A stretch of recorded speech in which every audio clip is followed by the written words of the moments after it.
Hello friends, कहिए कैसे हैं आप। जिंदगी एक रेस है, लेकिन इस रेस में अगर हम अकेले दौड़ते हैं तो वो हमें कामयाबी हासिल नहीं होती। जितनी कि हम सभी को साथ लेकर दौड़ते हैं उसमें कामयाबी हासिल होती है। तो आज की स्टोरी कुछ इसी पर। एक बार एक लड़का बहुत अच्छा दौड़ता होता है। उसकी एज मात्र 12 साल होती है। उनके गांव में जो रेसेस वगैरह होती रहती हैं, कंपटीशंस होते हैं रेस के, उसमें वो पार्टिसिपेट करता है। बहुत अच्छा रनर होता है वो। तो जो भी रेस उसके गांव में हुआ करती थी उसमें हमेशा वो फर्स्ट आया करता था। लेकिन एक बार एक स्टेट लेवल की रेस हुई तो वहाँ पर वो अपने गांव की तरफ से गया तो सभी ने उसे बहुत अप्रिशिएट किया कि तू ही फर्स्ट आएगा। तो वो उसके साथ 2 या 3 रनर और होते हैं दौड़ने वाले। तो सभी को कॉन्फिडेंस होता है कि वही लड़का फर्स्ट आएगा। रेस कंप्लीट होती है, लड़का वही फर्स्ट आता है। लेकिन उसके बाद उसके प्रोफेसर ने कहा कि ये सिर्फ तेरी रेस थी, इसमें तू फर्स्ट आया है, लेकिन अब तेरे आगे और भी बहुत सारे टारगेट हैं।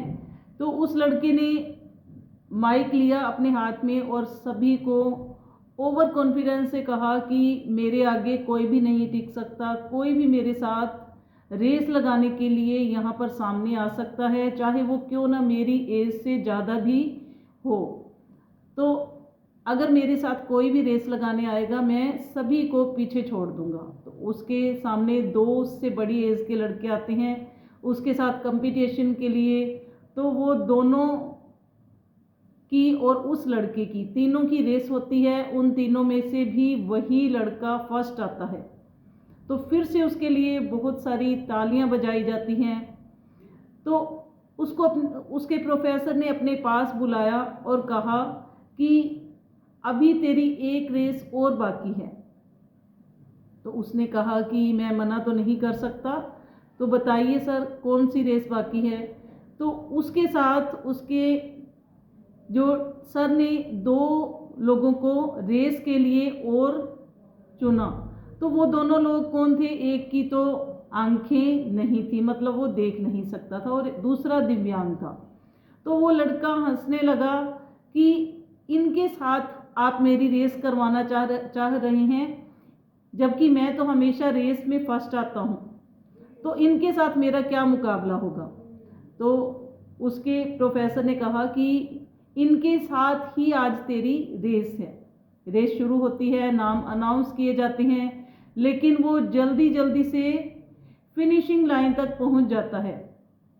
मतलब कि उनसे भी वो उस रेस में भी फर्स्ट रहता है। लेकिन अब की बार तालियां नहीं बजती हैं।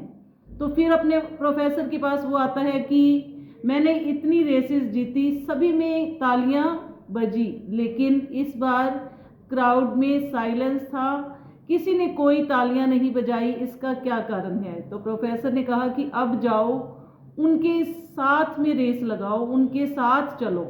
तो वो लड़का वैसे ही करता है, जाकर दोनों का हाथ पकड़ता है। तो ये उसकी लाइफ की सबसे स्लो रेस थी। उनके साथ साथ चलकर वो फिनिशिंग लाइन तक पहुंचता है, और अब इस बार उसके लिए बहुत तेज तालियां बजती हैं। लड़का बहुत खुश होता है। वो फिर से प्रोफेसर के पास जाता है और पूछता है कि अब तालियां किसके लिए बजाई गई। तो प्रोफेसर ने बताया कि अब तालियां तुम तीनों के लिए ही बजाई गई हैं, लेकिन सबसे ज़्यादा तालियां तुम्हारे लिए बजी हैं, क्योंकि तुमने ऐसा किया कि और लोगों को भी रेस में साथ में लेकर चले हो। तो इस छोटी सी स्टोरी से यही शिक्षा मिलती है कि हमें ज़िंदगी की रेस को अकेले नहीं दौड़ना है, सबको साथ लेकर दौड़ना है। इसी से हम कामयाबी हासिल कर पाएंगे। तो अगर आपको हमारी वीडियो अच्छी लगी हो तो लाइक करें, कमेंट करें और शेयर करना ना भूलिए।